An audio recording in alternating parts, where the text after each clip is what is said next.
Hello guys, welcome to data analysis training programme.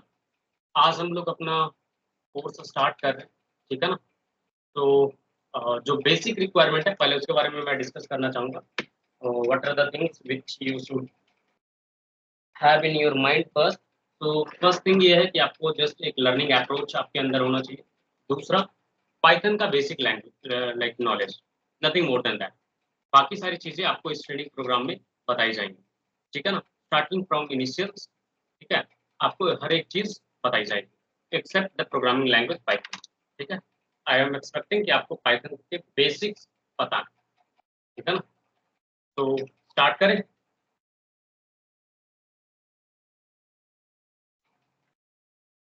Anyone, like कुछ तो बोलो, सब साइलेंट हो।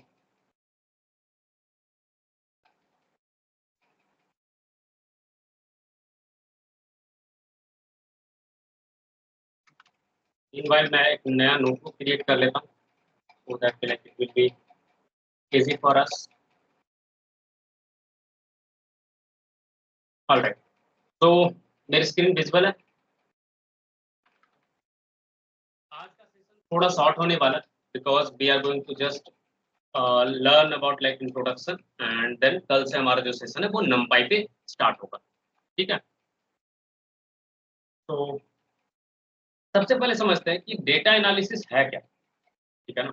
उसके बाद समझेंगे कि लाइक डेटा एनालिसिस पाइथन से ही क्यों करें, राइट। तो let me open one note. I think I have closed that part by mistake. Also, let me connect my writing pad.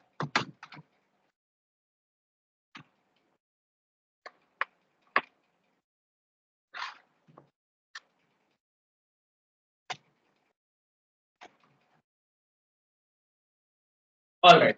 So introduction से स्टार्ट कर रहे हैं, ठीक है ना। एंड लेट्स स्टार्ट विद, ठीक है। तो सबसे पहले समझेंगे कि डेटा एनालिसिस है क्या, ठीक है। तो डेटा एनालिसिस जैसा आपको टर्म समझ में आ रहा है, लाइक जैसा इसका टर्म जैसा बोला जाता है उसके अकॉर्डिंग अगर आप समझने का ट्राई करोगे तो डेटा एनालिसिस सिंपल वे में अगर आपको एक्सप्लेन करें करें हम, तो ये है data analysis is a process, या फिर आप बोल सकते हो इट इज अ टेक्निक, ठीक है, of collecting, transforming and organizing data, ठीक है, टू मेक फ्यूचर ऑपरेशन,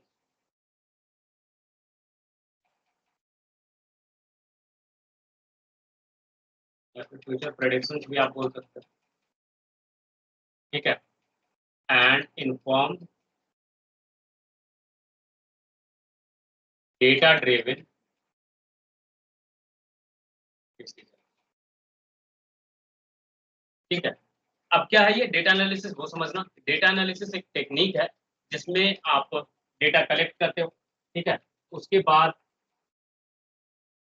फिर आप उसमें ट्रांसफॉर्मेशन करते हो एंड लास्ट में फिर आप उसको ऑर्गेनाइज करते हो, ठीक है।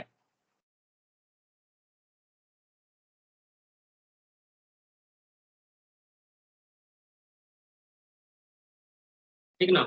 अब इसमें आती सबसे पहला चीज कि लाइक कैसे, like how we will be able to do that. देखो डेटा कलेक्शन का अलग इसमें तीन सेगमेंट है। डेटा एनालिसिस में ना तीन सेगमेंट होता है। सबसे पहला जो स्टेप है वो है आपका डेटा कलेक्शन का, ठीक है। नेक्स्ट आप उसमें करोगे डेटा ट्रांसफॉर्मेशन, ठीक है। और लास्ट में आप करोगे ऑर्गेनाइजिंग। जैसे एग्जांपल के लिए आपको बोलूं कि आपने रिसेंटली में T20 वर्ल्ड कप देखा होगा, राइट। आई होप ऑलमोस्ट सबके इंटरेस्ट होंगे क्रिकेट में या तो कोई भी गेम में,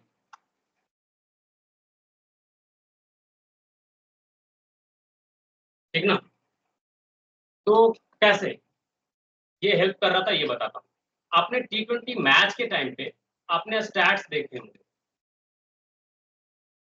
देखा था, जहां पे आपको ये बताया जाता था कि एक पर्टिकुलर प्लेयर जो है उन्होंने कितने इनिंग्स खेला है या फिर कितने मैचेस खेले हैं, राइट, फिर उन्होंने कितने रन स्कोर किए हैं, फिर आपको बताया जाता हो कि कितने स्ट्राइक रेट से उन्होंने बैटिंग करा है, राइट, उनका बैटिंग एवरेज क्या रहा है, और आपको ये भी बताया गया कि कितने 50 और कितने 100 स्कोर किए। क्या ऐसा कुछ आपको स्टैट्स डिस्प्ले कराया जाता था या नहीं कराया जाता था, ये बताओ।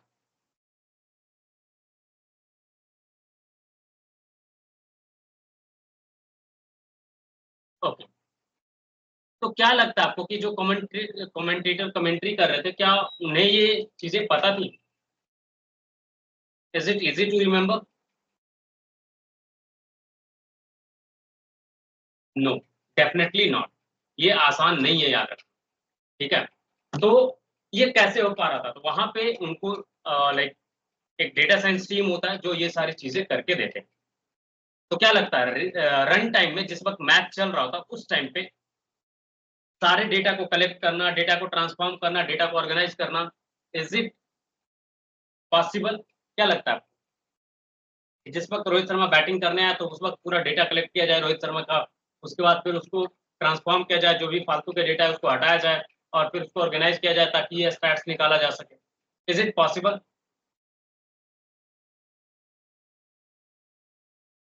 नहीं है पॉसिबल। तो ये सारी चीजें ना पहले से करके रखी जाती हैं। तो वही बताया गया कि फ्यूचर प्रेडिक्शन या फिर आपको सारी चीजों को ट्रांसफॉर्म करके पहले से रखना होता है, सो दैट कि आप उससे एक पर्टिकुलर इंसाइट्स जनरेट कर पाओ। ठीक है, इंसाइट्स मतलब क्या होता है कि लाइक आप उसके बेसिस पे कुछ अंडरस्टैंडिंग डेटा चीज निकाल सको। जैसे आपके पास जो रो डेटा मिलेगा ना, उसमें मिलेगा आपको पर बॉल बाय बॉल रिकॉर्ड्स। अब उसको बॉल बाय बॉल रिकॉर्ड्स में पूरे मैच में कन्वर्ट करना, इनिंग्स में कन्वर्ट करना, रन्स को काउंट करना, क्योंकि हर बॉल पे कितने रन स्कोर किया उस तरीके से आपको मिलेगा, बट आपको क्या चाहिए? Total runs, right. तो इस तरीके से सारी चीजों को कैलकुलेट करना, इज इट लाइक यही सारा जो प्रोसेस है यही आपका डेटा एनालिसिस का पार्ट कहलाएगा। देखो, डेटा एनालिसिस में टोटल 6 स्टेप होते हैं, ठीक है। अगर आपसे कोई पूछे कि डेटा एनालिसिस कैसे करेंगे, स्टार्ट कहाँ से करेंगे, वेरी बिगनिंग, तो टोटल 6 स्टेप होने वाला है। फर्स्ट स्टेप कि आपको स्पेसिफाई करना पड़ेगा कि आपका डेटा रिक्वायरमेंट्स क्या है। Specify the data requirements.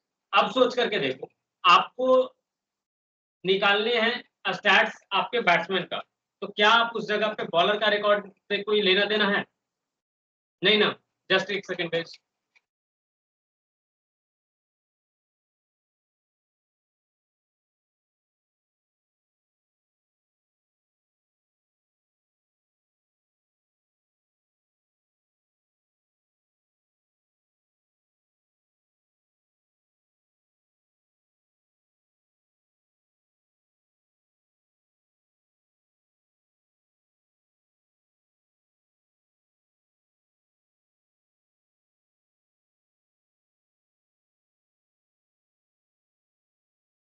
तो सबसे पहला जो स्टेप है वो है आपको स्पेसिफाई करना डेटा रिक्वायरमेंट्स कि आपको चाहिए क्या, ठीक है ना। ऐसा है कि आपको ई कॉमर्स का कुछ डेटा एनालाइज करना है कि लाइक किस टाइम पे सेल ज्यादा हो रहा है, कौन सा प्रोडक्ट ज्यादा बिक रहा है। तो क्या आप वहां पे क्रिकेट का डेटा आपको काम आएगा क्या? सोच करके बताओ।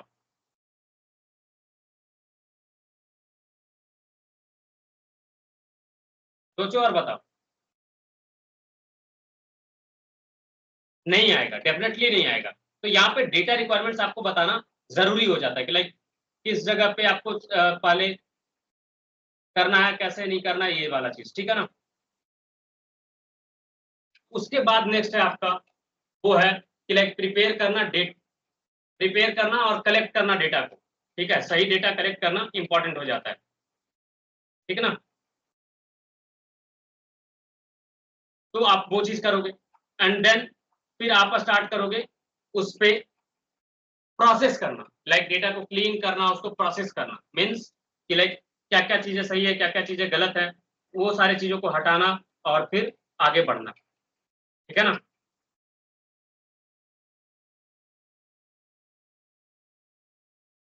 तो उसके बाद फिर आप जब ये सारी चीजें कर लोगे फिर आप करोगे डेटा का एनालिसिस, ठीक है, एनालाइज करोगे डेटा को, ठीक है ना।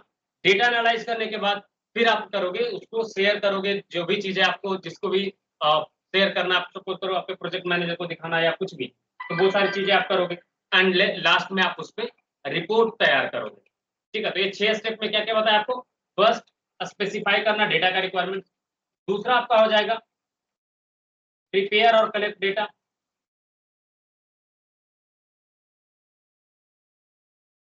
तीसरा स्टेप है आपका वो है clean and process. Fourth step है आपका वो है एनालाइज। फिफ्थ स्टेप है आपका शेयर। और लास्ट स्टेप है आपका रिपोर्ट जनरेट, ठीक है। तो ये हो गया आपका टोटल 6 स्टेप जो आप डेटा एनालिसिस में करते हो, ठीक है। अब यहाँ पे आपको क्या सिखाया जाएगा वो मैं आपको बता देता हूँ। तो आपको सिखाया जाएगा क्लीन एंड प्रोसेस करना डेटा को, एनालाइज करना डेटा को, और रिपोर्ट्स रेडी करना डेटा को, ठीक है। ये 3 चीजें हम आपको सिखाएंगे, ठीक है। शेयर करना वो इजी है, आप जानते हो कि लाइक उसमें क्या करना है आपको, राइट। एंड फर्स्ट जो प्रोसेस है स्पेसिफाई करना डेटा रिक्वायरमेंट्स और प्रिपेयर करना डेटा कलेक्शन का। तो स्पेसिफाई वाला चीज जो है अभी फिलहाल जो प्रोजेक्ट करेंगे उस पर हम लोग फोकस करेंगे, ठीक है ना। तो हम लोग आईपीएल के डेटा के ऊपर एनालिसिस करने वाले हैं, तो we are going to work on that, ठीक है ना। तो इस तरीके से कलेक्ट कैसे करेंगे डेटा को, तो फॉर योर पर्पस, अभी लर्निंग पर्पस के लिए आपको मैं बता दूंगा कि लाइक कहाँ से आप डेटा कलेक्ट कर सकते हो, कहाँ से आपको डेटा मिल जाएंगी, ठीक है ना, इजिली। तो आप वहां से डेटा कलेक्ट कर सकते हो, ठीक है। तो ये सारे स्टेप जो है आपको एज ए डेटा एनालिस्ट आपको आने चाहिए, ठीक है ना। अब नेक्स्ट आती है बारी कि लाइक डेटा एनालिसिस, तो ठीक है कि लाइक ये चीज हम करेंगे और सारे को कुछ करेंगे, बट क्यों ऐसा हमको सीखना ही क्यों है डेटा एनालिसिस, राइट। आपके मन में भी सवाल आ रहा हो कि लाइक डेटा एनालिसिस ही इंपॉर्टेंट क्यों है। तो सबसे पहला चीज जान लो कि डेटा एनालिसिस जो है ना वो आपको इन्फॉर्म डिसीजन मेकिंग में हेल्प करेगा। लाइक आपके पास प्रॉपर फैक्चुअल डेटा होंगे, उसके ऊपर से आप डिसीजन ले रहे होगे, ना कि ऐसे ही हवा में कुछ भी बात कर रहे हो, ठीक है ना। तो आपके पास प्रॉपर डेटा होगा जिसके बेसिस पे आप सही तरीके से डिसीजन मेकिंग कर पाओगे। दूसरा है आपको बिजनेस इंटेलिजेंस। अगर आपके पास एनालाइज डेटा है तो आप उसके हेल्प से आप अपने बिजनेस में सही डिसीजंस ले सकते हो, ठीक है ना। कस्टमर के प्रेफरेंसेस को मार्क कर सकते हो, किस एरिया में इंप्रूवमेंट करना है वो सारी चीजें कर सकते हो, मार्केट ट्रेंड क्या चल रहा है वो सारी चीजें आप कर सकते हो। तीसरा इंपॉर्टेंट चीज है वो है प्रॉब्लम सॉल्विंग। आप इसके हेल्प से प्रॉब्लम सॉल्विंग भी कर सकते हो। जैसे आपके पास डेटा है और आपको ये बताया जा रहा है कि यूजर आपके वेबसाइट तक आ रहे हैं बट वो लाइक आगे कुछ एक्शन परफॉर्म नहीं कर रहे, ड्रॉप हो जा रहे हैं। तो आपको एनालाइज करके इससे प्रॉब्लम सॉल्व कर पाओ कि क्यों किस वजह से यूजर ड्रॉप कर रहा है। तो ये सारा चीज आप इजिली फाइंड आउट कर पाओगे। फिर परफॉर्मेंस इवेल्युएशन कर सकते हो, रिस्क मैनेजमेंट हो जाता है, ठीक है। और रिस्क मैनेजमेंट ना बिजनेस में सबसे ज्यादा इंपॉर्टेंट हो जाता है, और सबसे ज्यादा हाई पेइंग जॉब जो है ना वो आपका रिस्क मैनेजमेंट और बिजनेस एनालिसिस में ही है, ठीक है। और लास्ट है आपका ऑप्टिमाइजिंग प्रोसेस। तो आप ये सारी चीजें कर सकते हो। डेटा एनालिसिस में भी ना टाइप्स हैं अलग अलग के। तो जनरली जो डेटा एनालिसिस माना जाता है वो आपका 5 से 6 टाइप का होता है। और अगर आप देखो तो लाइक ऑलमोस्ट 10 तरीके का चीज हो जाता है। तो मैं एक एक करके बता देता हूँ कि कैसे कैसे चीजें होते जाती हैं। तो डेटा एनालिसिस के टाइप के बारे में अगर हम जिक्र करें तो ऑफ जस्ट वन सेकंड,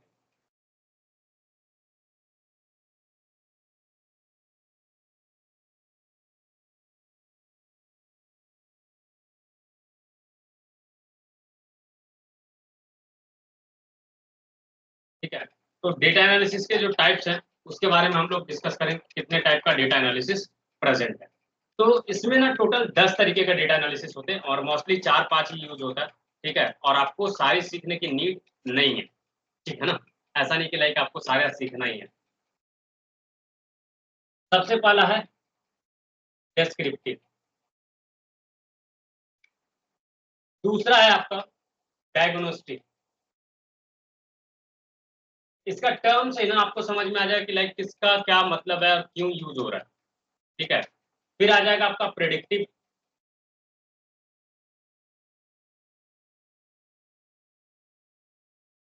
फिर आ जाएगा आपका प्रेस्क्रिप्टिव, या फिर आप इसको बोल, हाँ प्रेस्क्रिप्टिव भी बोल सकते हो। एंड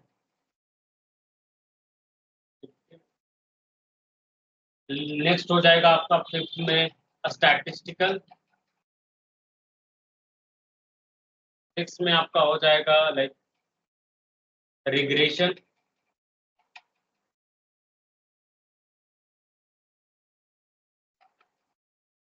सेवन नंबर पे आपका हो जाएगा लाइक कोहॉर्ट।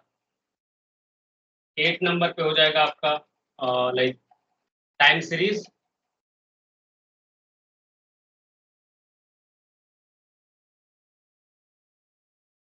नाइन पे हो जाएगा आपका फैक्टर एनालिसिस। और 10 पे हो जाएगा आपका टेक्स्ट एनालिसिस। ठीक है ना। अब एक एक करके मैं आपको बताता हूँ कि कैसे काम होता है। देखो टेक्स्ट एनालिसिस जो है ना, ये टेक्सुअल डेटा पे आप परफॉर्म करते हो। जैसे एनएलपी आप कंसीडर कर सकते हो, नेचुरल लैंग्वेज प्रोसेसिंग, जिसके हेल्प से आप अभी आज के टाइम पे एआई यूज कर पा रहे हो। जैसे आप यूज कर रहे हो चैट जीपीटी, ठीक है, वो टेक्सुअल डेटा को अभी फिलहाल यूज कर रहा है, राइट। फिर आप यूज कर रहे हो वॉइस असिस्टेंस, लाइक गूगल का भी अपना असिस्टेंस है, एलेक्सा है, ठीक है। तो ये सारी चीजें जो आप यूज कर रहे हो वो है टेक्स्ट एनालिसिस। नेक्स्ट आपका फैक्टर एनालिसिस। फैक्टर एनालिसिस जो है वो स्टैटिस्टिकल मेथड के ऊपर एक्सप्लोर होता है, और इसमें आप ऑब्जर्व करते हो बहुत सारे वेरिएबल के ऊपर कि कौन सा ऐसा फैक्टर है जिससे आपके चीजों को इम्पैक्ट हो रहा है, ठीक है ना। तो वो वाला चीज आपका फैक्टर एनालिसिस में आ जाएगा, और ये मेनली लाइक आपका हमेशा स्टैटिस्टिकल के ऊपर ही रहेगा। टाइम सीरीज जो है वो आपका हेल्प करता है रिस्क मैनेजमेंट में, ठीक है, और बिजनेस डिसीजन में आपको हेल्प करेगा, ठीक है। टाइम इंटरवल्स के ऊपर ये डेटा मेनली प्लॉटेड होता है, और उसके ऊपर पे आप एनालिसिस करते हो। कोहॉर्ट एनालिसिस जो है वो ग्रुप ऑफ इंडिविजुअल्स जो कॉमन कैरेक्टरिस्टिक शेयर करते हैं, उसके ऊपर आप एनालिसिस कर सकते हो। जैसे आप सोशल मीडिया पे एनालिसिस कर रहे हो कि लाइक सोशल मीडिया पे कौन सा पोस्ट आपको सजेस्ट किया जाए, या अगर कौन से ग्रुप को कौन सा पोस्ट सजेस्ट किया जाए, तो ये सारा चीज कोहॉर्ट एनालिसिस के हेल्प से किया जाता है। नेक्स्ट है हमारा रिग्रेशन। रिग्रेशन में क्या है कि लाइक आपका इसमें स्टैटिस्टिकल मेथड यूज करते हो, और ये आपका रिलेशनशिप निकालता है एक डिपेंडेंट वेरिएबल और उसके ऊपर जो इंडिपेंडेंट वेरिएबल है उनके बीच में ये रिलेशन स्टैब्लिश करने में आपको हेल्प करता है, ठीक है। तो ये रिग्रेशन एनालिसिस में आता है। नेक्स्ट है आपका स्टैटिस्टिकल। इसका सबसे बड़ा एग्जांपल तो क्रिकेट का या फिर कोई भी स्पोर्ट्स का डेटा हो गया, ठीक है, जो स्टैटिस्टिक के ऊपर डिपेंड करता है। नेक्स्ट है आपका प्रेस्क्रिप्टिव। प्रेस्क्रिप्टिव की अगर बात करें तो ये आपको हेल्प करता है प्रेडिक्ट करने में, जो लाइक बहुत सारे ऑप्शन पे डिपेंड करेगा और बहुत सारी चीजों पे कंफ्यूज हो सकते हो आप, ठीक है ना। तो वहां पे प्रेस्क्रिप्टिव वाला चीज जो है वो हेल्प करता है, और ये मोस्टली फ्यूचर डेटा को प्रेडिक्ट करने में हेल्प करेगा। नेक्स्ट है आपका प्रेडिक्टिव। प्रेडिक्टिव तो साफ साफ अपने खुद ही बता रहा है कि भाई मैं प्रेडिक्शन के ऊपर हूँ। और नेटफ्लिक्स, अमेजन, ये सब जो है रिकमेंडेशन सिस्टम जो यूज कर रहा है, फिर फ्लिपकार्ट, अमेजन जो आपको रिकमेंडेशन देता है प्रोडक्ट्स के, ये वही तो है, प्रेडिक्टिव डेटा एनालिसिस के हेल्प से तो ये दे रहा है। नेक्स्ट है आपका डायग्नोस्टिक एनालिसिस। डायग्नोस्टिक एनालिसिस क्या है कि जैसे लाइक आपको जानना कि क्या चीज डिमांड में है, ठीक है। जैसे इसका सबसे बड़ा एग्जांपल डी मार्ट है। डी मार्ट ने इस चीज को अच्छे से समझा है, और वो कौन सा प्रोडक्ट डिमांड में है, कैसे है, उस ट्रेंड को इन्होंने एनालाइज करा और उसके बेसिस पे अपने बिजनेस को पूरा स्टैब्लिश करा, ठीक है ना। तो डायग्नोस्टिक एनालिसिस जो है वो आपको हेल्प करता है चीजों को पास्ट में क्या हुआ है उससे क्या डायग्नोसिस निकाला जा सकता है, तो ये सारी चीजों को कंसीडर करके ये उसके ऊपर बिल्डअप हुआ। नेक्स्ट है हमारा डिस्क्रिप्टिव एनालिसिस। डिस्क्रिप्टिव एनालिसिस जो है वो पास्ट इवेंट को कंसीडर करता है, उसके इनसाइट्स को ऑब्जर्व करता है, और फ्यूचर में कैसे अप्रोच लिया जाए, क्या इवेंट हो सकते हैं, कैसा परफॉर्मेंस हो सकता है, ये सारी चीजें आपको हिस्टोरिकल डेटा के बेसिस पे आपको डिस्क्रिप्टिव एनालिसिस में मिलता है, ठीक है ना। यहाँ तक में कुछ भी कंफ्यूजन, कुछ भी डाउट तो बताओ।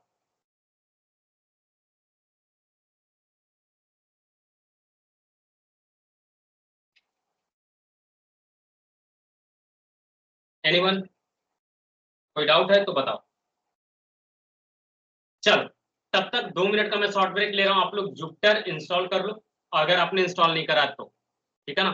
वैसे मैं फिलहाल सोच रहा था कि गूगल कोलैब का यूज किया जाए, जिससे कि आपको साथ में सीट जो है ना वो शेयर किया जा सके, ठीक है। तो मैं लाइक जुपिटर नोटबुक इंस्टॉल करो चाहे ना करो, गूगल कोलैब पे आप लोग ना ये चीज बना लो अपना अकाउंट। ठीक है।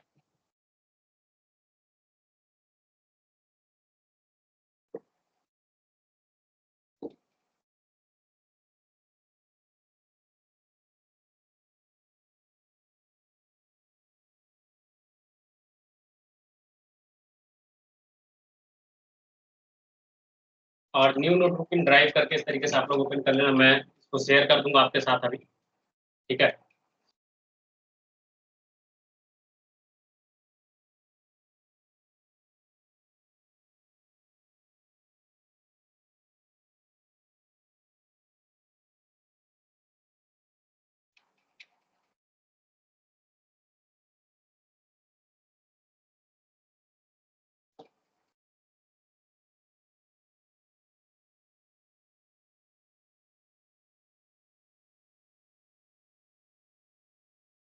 चल, मैं इसका नेम सेट कर रहा हूँ। अभी जो है हम लोग वो नमपाई स्टार्ट करने वाले हैं। मैं अलग अलग लाइब्रेरी के एक फाइल्स बनाऊंगा, ये नहीं कि लाइक मैं डेली बेसिस पे इसको क्रिएट करने वाला। हर एक लैंग्वेज का एक फाइल, सॉरी एक लाइब्रेरी का एक फाइल मैं बनाऊंगा। इसको मैं शेयर कर देता हूँ आपके साथ।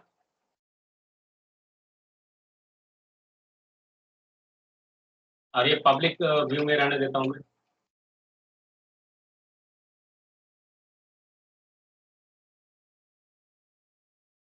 तो आप लोग इसको ओपन कर लो। 2 मिनट का शॉर्ट ब्रेक है, आप लोग इसको ओपन कर लो एंड देन फिर हम लोग कंटिन्यू करेंगे।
ऑलराइट गाइस, तो स्टार्ट करते हैं नमपाई से। ठीक है ना। आप लोगों ने ओपन कर लिया सीट, ये गूगल कोलैब का नोटबुक या नहीं, ये बता पाए।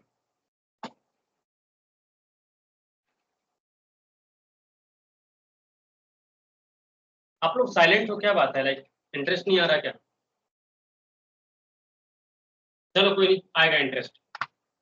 ठीक है। तो मैं स्टार्ट करूंगा टेक्स्ट वाले सेल से, मुझे टेक्स्ट ऐड करने, दैट्स व्हाई। ठीक है। तो स्टार्ट करते हैं। सबसे पहला लाइब्रेरी सीखना वो है नमपाई। ठीक है ना। और नमपाई क्यों, वो बताएंगे। नमपाई ऐसा क्या इंपॉर्टेंस रखता है उसको समझेंगे हम लोग। ठीक है ना। तो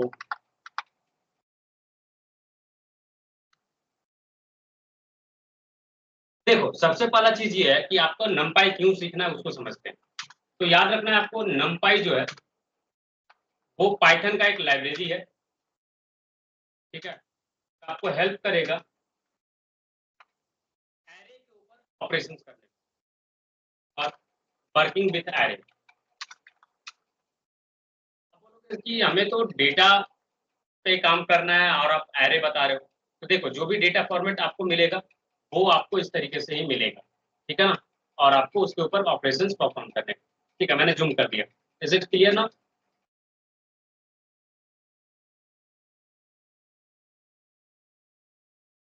ऑलराइट।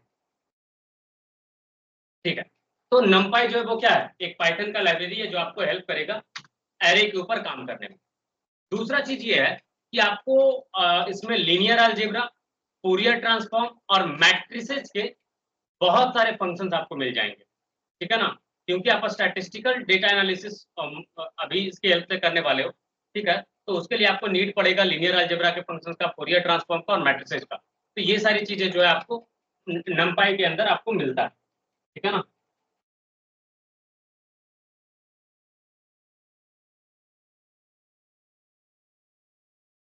ठीक है, so it has functions in domain of linear algebra,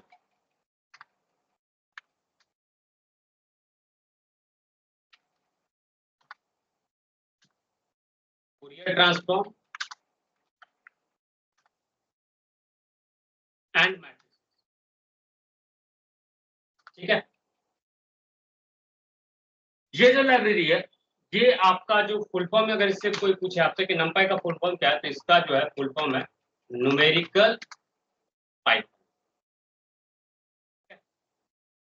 अब आती बारी की क्यों नंपाई क्यों सीखना है हमें, तो बताता हूं आपको कि सबसे पहला चीज ये है कि इसमें आपको लिस्ट के ऊपर, और इसको हम एरे भी कंसीडर करते हैं, उसके ऊपर बहुत सारे चीजें करनी होती हैं। तो यहाँ पे आपको ऑपरेशंस करने में काफी आसान हो जाता है। दूसरा ये है कि लाइक आप नॉर्मली अगर आप लिस्ट के ऊपर कोई ऑपरेशन परफॉर्म करते हो तो काफी टाइम टेकिंग होता है, स्लो प्रोसेस करता है, ठीक है, बट अगर आप नंपाई का यूज करोगे तो ये आपको 50 टाइम्स फास्टर रिजल्ट्स प्रोवाइड करेगा, ठीक है। और दूसरा चीज ये है कि इसके अंदर आपको एन डायमेंशनल एरे मिलते हैं, ठीक है। एन डायमेंशनल एरे मीन्स अभी तक आपने वन डायमेंशन का एरे पढ़ा था, ठीक है, यहाँ पे आपको मल्टीपल डायमेंशंस में एरे क्रिएट करने को मिलेंगे, उसके ऊपर ऑपरेशंस करने के मिलेंगे, उसके लिए सपोर्टिंग फंक्शंस अवेलेबल है, ठीक है ना। और डेटा साइंस में एरे जो है सबसे ज्यादा फ्रिक्वेंटली यूज होने वाला कोई डेटा टाइप है, जहाँ पे स्पीड और रिसोर्सेज काफी इंपॉर्टेंट हो जाता है आपके लिए, ठीक है। अब आती बारी कि नंपाई इतना फास्ट है, ऐसा क्यों, आपके मन में हो सकता है ना सवाल कि जब built in data type list है और वही खुद स्लो है, तो नंपाई ऐसे कैसे लिस्ट को फास्ट प्रोसेस कर रहा है, राइट।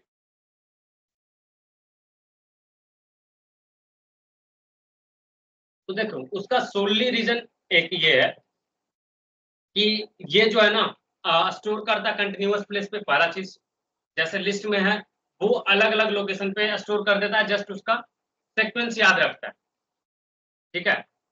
तो एक्सेस करना काफी आसान हो जाता है, उसके ऊपर मैनिपुलेशन करना भी थोड़ा इफिशियंट हो जाता है। ये क्या करता है कि लाइक कैसे स्टोर करता है वो आपको दिखाता हूं मैं।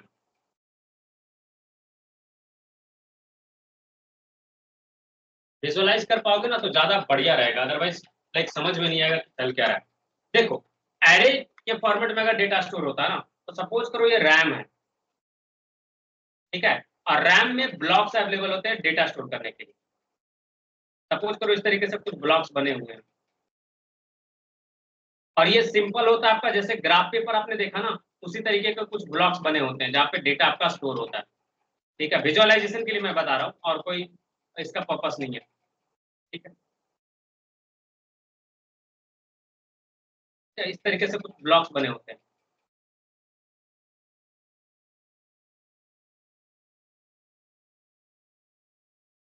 सपोज करो आपने लिस्ट इनिशियलाइज करा कि लाइक आपको एक लिस्ट बनाना 1 2 3, और आपने नंपाई में अगर कोई स्टोर हो रहा है 1 2 3, तो दोनों में डिफरेंस क्या होने वाला है ना वो आपको मैं दिखाता हूँ। सपोज करो यहाँ पे कुछ फील्ड आउट है, यहाँ पे भी कुछ फील्ड आउट है, यहाँ पे फील्ड आउट है, तो यहाँ पे फील्ड आउट है। तो लिस्ट के केस में क्या होगा ना, ये कंटिन्यूअसली स्टोर करेगा और उसको याद रखेगा मेमोरी लोकेशन को, ठीक है, ये इस तरीके से स्टोर कर देगा। तो जब ये अलग अलग लोकेशन पे प्रेजेंट है तो इसको एक्सेस करना, इसमें मैनिपुलेट करना थोड़ा डिफिकल्ट होगा या नहीं होगा। एरे क्या करता है, ये पहले 3 कंटिन्यूअस ब्लॉक ढूंढेगा, यहाँ पे अगर ये आएगा, यहाँ पे अगर इसको 2 ब्लॉक ही मिलेगा ना, जैसे एग्जांपल के लिए आपको मैं बताऊं, तो यहाँ पे 2 ब्लॉक खाली है, बट यहाँ पे एरे स्टोर नहीं करेगा, ये स्टोर करेगा 3 कंटिन्यूअस ब्लॉक में, ताकि इसको आसानी से मिल जाए 1 2 3 इस तरीके से, ठीक है। इसीलिए ये जो है लिस्ट से फास्टर परफॉर्म करता है, ठीक है ना। यहाँ पे कोई कंफ्यूजन है तो बताओ।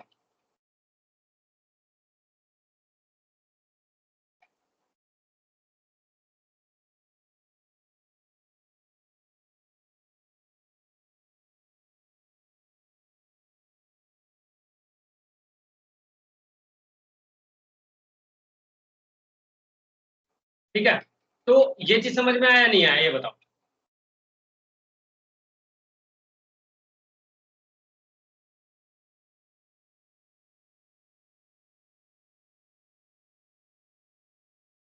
चल, नेक्स्ट है हमारा, वो ये समझना है कि लैंग्वेज जो पाइथन है ना, नंपाई है ना, वो फास्ट परफॉर्म इसलिए भी करता है ना क्योंकि ये तो लिखा गया पाइथन में, ठीक है, बट जहां पे फास्ट कंप्यूटेशन रिक्वायर्ड था वहां पे ये सी और सी प्लस प्लस में लिखा गया, ठीक है, इसीलिए ये फास्ट है, ठीक है ना। अगर आपसे कोई पूछे कि नंपाई जो है किस लैंग्वेज में लिखा गया, तो आपको ये बताना कि नंपाई जो है पाइथन का लाइब्रेरी है और ये पार्शियली पाइथन में लिखा गया, ठीक है, लेकिन मोस्ट ऑफ द पार्ट जहां पे फास्ट कंप्यूटेशन रिक्वायर्ड है वहां पे ये सी और सी प्लस प्लस का यूज कर रहा है, ठीक है।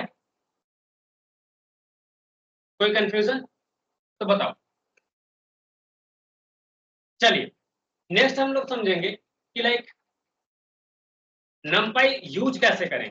तो सबसे पहला चीज ये है कि आपको नमपाई इंस्टॉल करना पड़ेगा। और नमपाई इंस्टॉल कैसे करोगे आप, तो यहाँ पे जो हम यूज करने वाले ना वहां पे तो ऑलरेडी ये इंस्टॉल्ड है, ठीक है, यहाँ पे ये ऑलरेडी इंस्टॉल्ड है। अगर मैं यहाँ पे करूँ इंपोर्ट नमपाई तो यहाँ पे मुझे एरर्स नहीं आएंगे क्योंकि ये ऑलरेडी इंपोर्ट करके आपको देता है।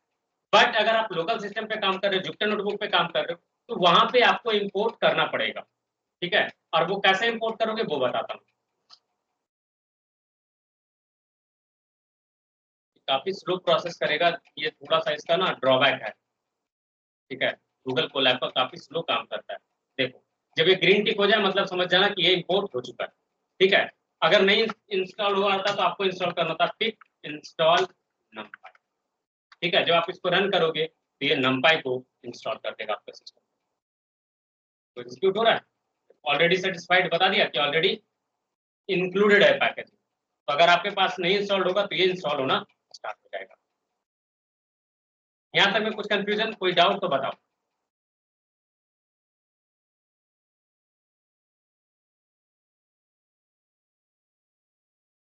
चलिए, नेक्स्ट है कि नमपाई को यूज कैसे करेंगे। तो यूज करने के लिए सबसे पहले आपको इंपोर्ट करना पड़ेगा। तो आप इंपोर्ट करना, इंपोर्ट नमपाई एज एनपी। अब बोलोगे एज एनपी क्यों लिखा आपने, तो देखो एनपी के जगह पे कुछ भी बोल सकते हो, आप कुछ भी रख सकते हो, आपका नाम भी रख सकते हो, ठीक है ना। वो जस्ट एक हमने निकनेम उसको प्रोवाइड किया ताकि हमें बार बार नमपाई नमपाई नमपाई नहीं लिखना पड़े, ठीक है ना। अगर उसके मेथड्स को, उसके फंक्शंस को कॉल करना है तो हमें यूज करना पड़ेगा ना उसका नेम, डॉट एंड देन फिर उसको यूज करेंगे। तो वहां पे वो चीज आसान हो इसलिए हमने एज एनपी वहां पे प्रोवाइड करा, ठीक है। यहां तक में कुछ भी कंफ्यूजन।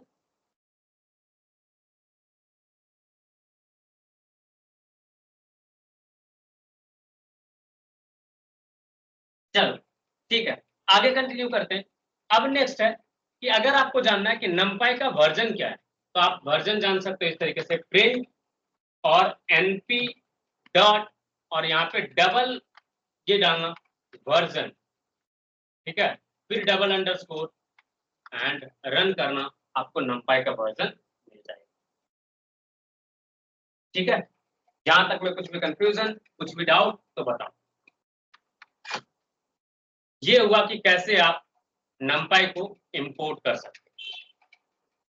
नेक्स्ट हम लोग सीखेंगे वो है हमारा एरे के ऊपर काम करना,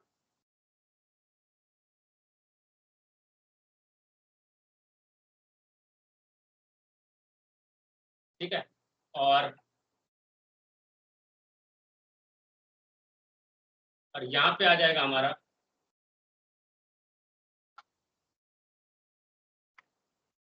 क्रिएट नमपाई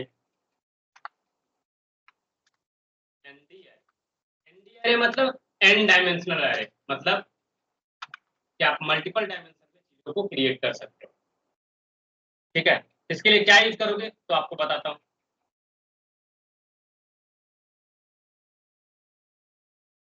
सबसे पहला चीज की एनडी एरे है क्या, तो वो बता देता हूँ। numpy is used to work on arrays, work with arrays, ठीक है। और the array object in numpy is called nd array, है ना। जो एरे ऑब्जेक्ट है नमपाई के अंदर उसको बोलते हैं हम लोग एनडी एरे, ठीक है। और we can create NumPy array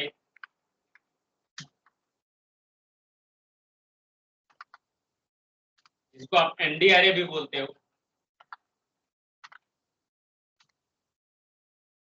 object by using the array function,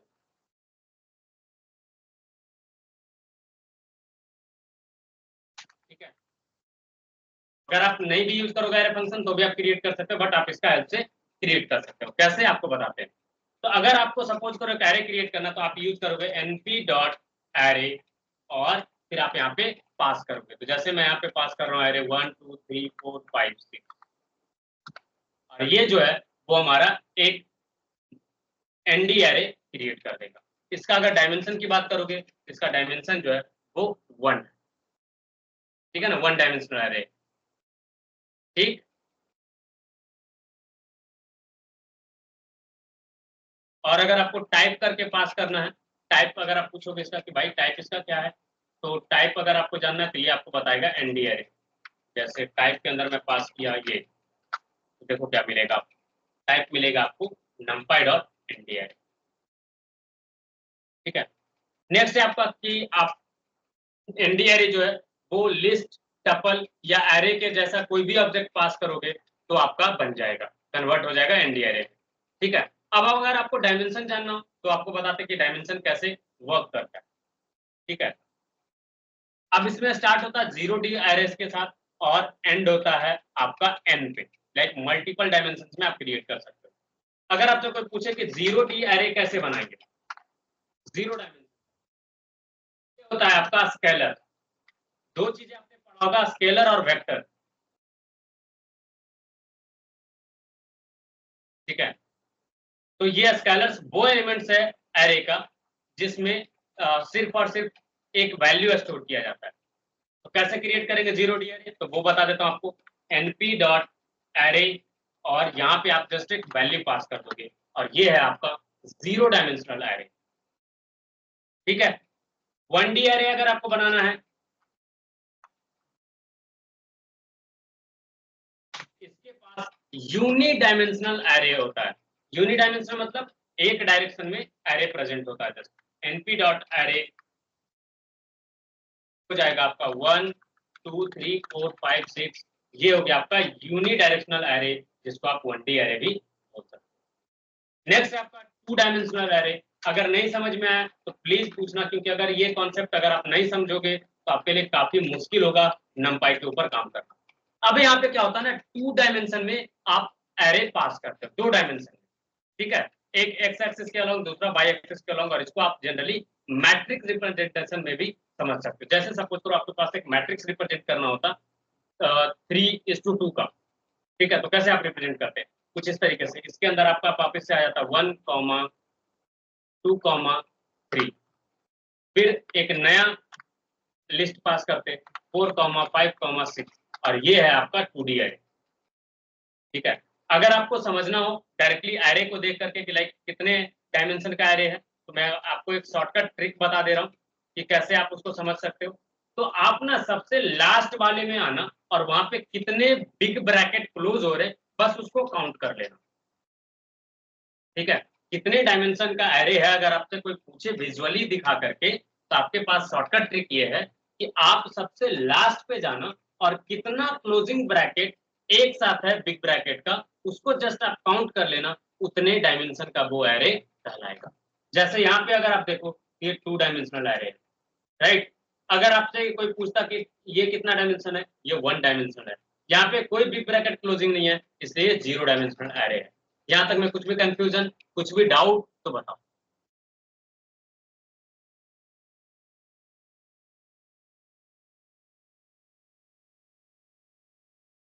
चल, नेक्स्ट आपको बोलता कि 3D एरे बनाना है, तो कैसे बनाओगे। तो जैसा आपको बताया कि भाई साहब आपको क्रिएट करना होगा 3 डायमेंशन का एरे। कैसे क्रिएट करेंगे, तो 3 ब्रैकेट आपका स्टार्ट होगा, सबसे पहला चीज ये, तो 2 ब्रैकेट हुआ, तीसरा ब्रैकेट। अब यहाँ से स्टार्ट करोगे डेटा फिल करना, 1 2 3 4 5 6 7 8 9। ये जो है आपका ये 3 डायमेंशनल एरे है। देखो लास्ट का क्लोजिंग ब्रैकेट काउंट करोगे तो कितना है? 3। यहां तक में कुछ भी कंफ्यूजन, कुछ भी डाउट तो बताओ।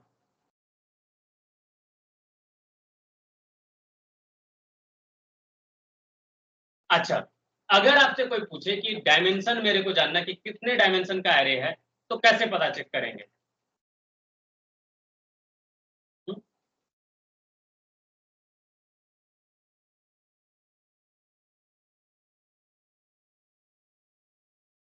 देखो, उसके लिए एक फंक्शन यूज, लाइक एक मेथड यूज करेंगे, उसका नाम है एनडिम। अगर मेरे को सपोज करो इसका एरे का जानना है कि कितना डायमेंशन है, तो मैं यहाँ पे पास करूंगा dot n dim, n dimension, और यही आपको बताएगा कितने डायमेंशन का ये एरे। कितना पता है इसमें? या तो मेरे को कंफ्यूजन, कुछ भी डाउट तो बताओ।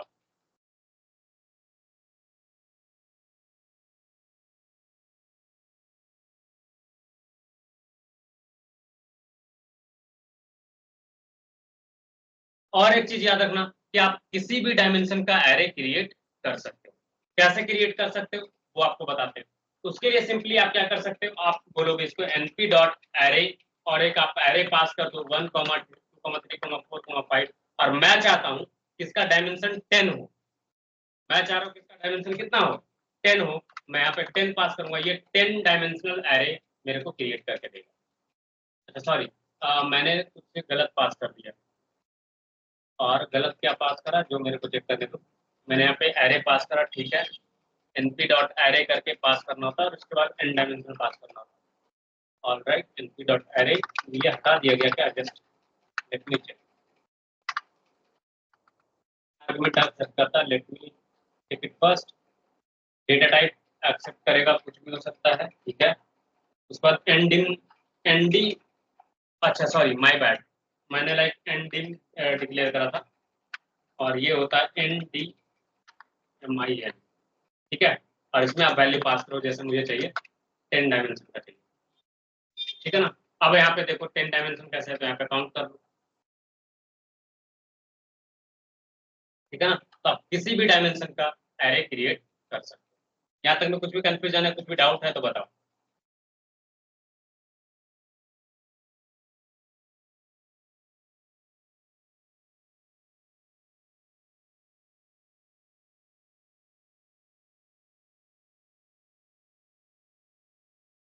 किसी को कुछ भी कंफ्यूजन?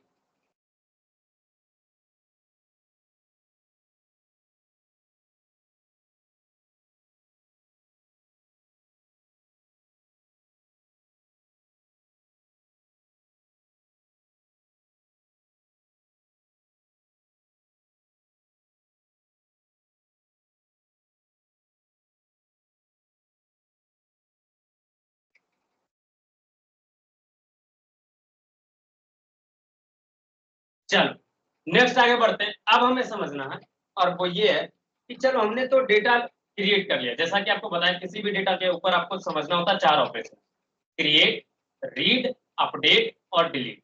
अब हम लोग आगे जो सीखने वाले हैं वो ये है कि डेटा रीड कैसे करेंगे। चलो एन डायमेंशन तो क्रिएट कर दिया, बट रीड कैसे करेंगे? तो देखो, डेटा रीड करने के लिए जैसा आप एरे के ऊपर करते थे, लिस्ट के ऊपर करते थे, उसी तरीके से आपको करना है यहाँ पे। तो कैसे करोगे वो आपको बताते हैं। तो अगर 0 डायमेंशन का एरे है, सपोज करो ये, इसका मैं पहले स्टोर कर देता हूँ एक वेरिएबल में, a is equal to this, ठीक है। b इज इक्वल टू, मैं सबका ना एक एरे में स्टोर कर दे रहा हूँ, 1 डायमेंशन 2 डायमेंशन, सो दैट ना कि हमारे पास ऑप्शन हो रीड करने के लिए, और वो मैं उसके अकॉर्डिंगली आपको चीजें दिखा सकूँ। b में रख रहा हूँ 2 डायमेंशन को, d में रख रहा 3 डायमेंशन को,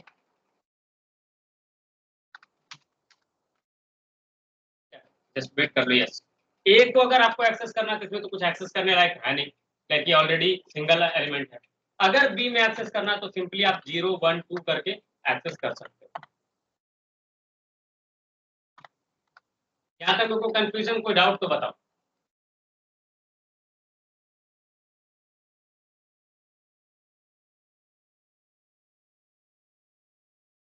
नेक्स्ट है हमारा टू डायमेंशनल एरे के लिए।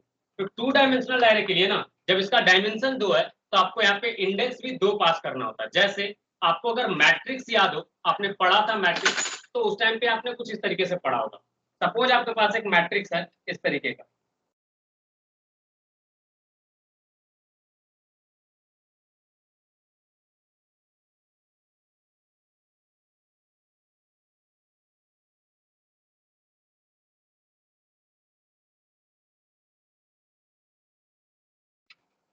तो आप इसको एड्रेस नोटेशन कैसे देते थे?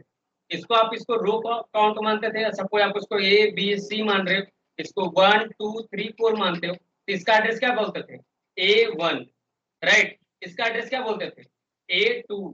इसका एड्रेस क्या बोलते थे? A3। इसका एड्रेस क्या बोलते थे? A4। तो उसी तरीके से जब आप टू डायमेंशनल एरे के ऊपर काम करोगे ना, तो आपको जब डेटा रीड करना होगा तो आपको दोनों डायमेंशन का आपको इंडेक्स पास करना होगा। जैसे सपोज करो हमारे पास टू डायमेंशनल एरे प्रेजेंट है बी, सॉरी सी, है ना। अगर आप इसको ध्यान से देखो, इसका रो में ये इस तरीके से रो कॉलम प्रेजेंट है। अब मुझे जानना है टू नंबर, ये वैल्यू निकालना मुझे टू को, तो कैसे निकालेंगे? तो अगर आप देखो तो पहले आप पास करोगे रो का नंबर, रो का इंडेक्स। तो रो का इंडेक्स क्या है? तो रो का इंडेक्स हो गया 0, राइट। फर्स्ट रो है तो 0। नेक्स्ट है आपका लाइक, अब अंदर वाले में कॉलम के अंदर कौन सा कॉलम नंबर? तो कॉलम नंबर 1 आएगा इंडेक्स के अकॉर्डिंग। और आप अगर इस तरीके से रीड करोगे तो वैल्यू आपको मिलेगा। अगर आपको वही 5 निकालना, क्या हो जाएगा? सी का 1 और कॉलम भी 1, और आपको मिलेगा 5। ठीक है, तो टू डायमेंशनल अरे कैसे रीड करेंगे, ये समझ में आया या नहीं आया, ये बताओ।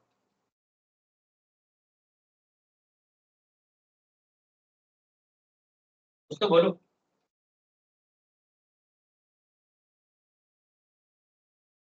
लाइक सौभिक और एक और लाइव सीआईडी करके जो है वही आंसर कर रहा है, अभिनव भी आंसर, तो बाकी सब साइलेंट हो, क्या बात है? लाइक बोर हो रहे हो क्या? ठीक है ना। अच्छा, अब आपके लिए टास्क है कि मुझे थ्री डायमेंशनल एरे का नोटेशन बताओ कि कैसे करेंगे। ठीक है ना। मुझे ये वाला नंबर चाहिए, 5 नंबर चाहिए, तो कैसे मैं पास करूं वो बताओ। फर्स्ट मैं क्या पास करूंगा?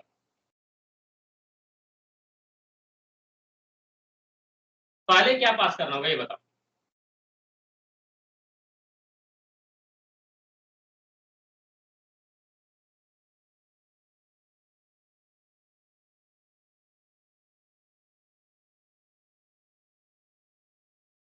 क्या पास करूं, कोई तो बताओ। अब ये विजुअलाइज कर सकते हो यार आप, इतना मैं एक्सपेक्ट कर सकता हूँ आपसे मैं।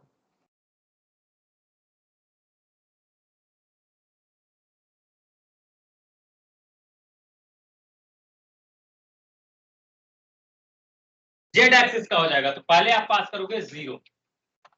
नेक्स्ट आप इंटर करोगे वाई एक्सिस के अलावा, तो ये हो जाएगा आपका 1। नेक्स्ट हो जाएगा आपका 1, और आपको आंसर मिलेगा 5।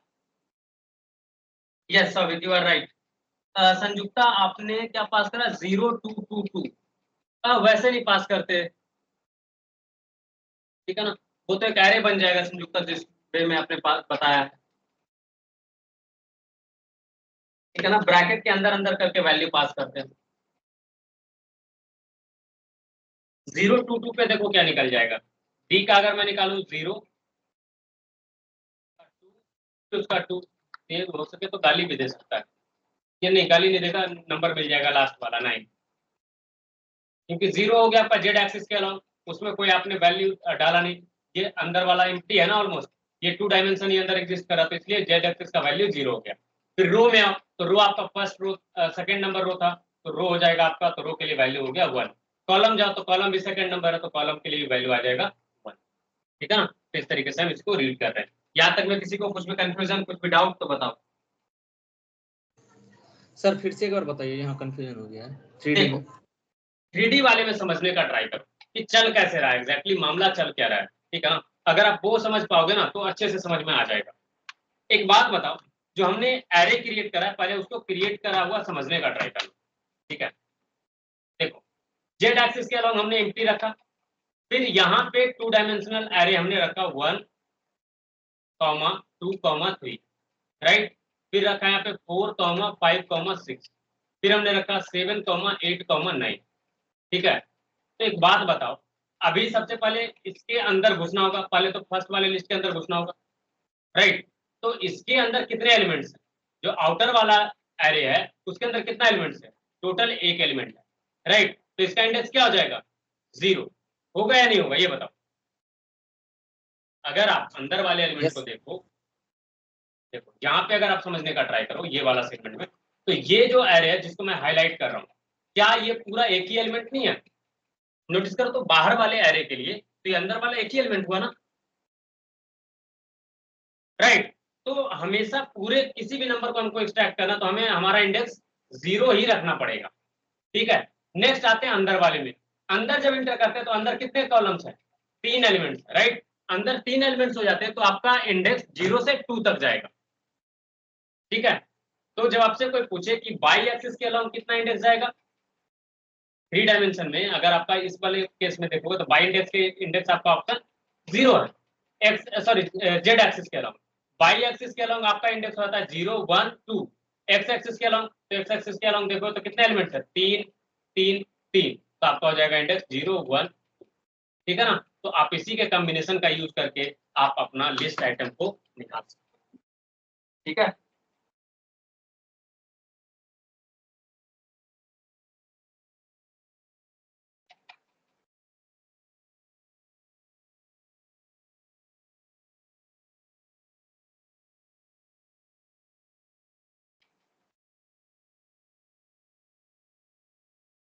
यहाँ तक में कुछ कंफ्यूजन तो बताओ, क्लियर हुआ या नहीं हुआ?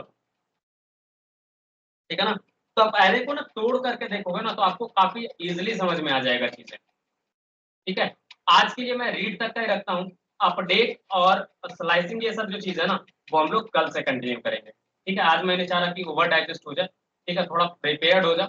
पहले वीक में मैं 1-1 घंटे का क्लास रखूंगा, नेक्स्ट में मैं फिर धीरे धीरे ग्रेजुअली इंक्रीज करूंगा, ठीक है। अभी आप लोग का हैबिट नहीं होगा इतने लंबे लंबे सेशंस का, एम आई राइट?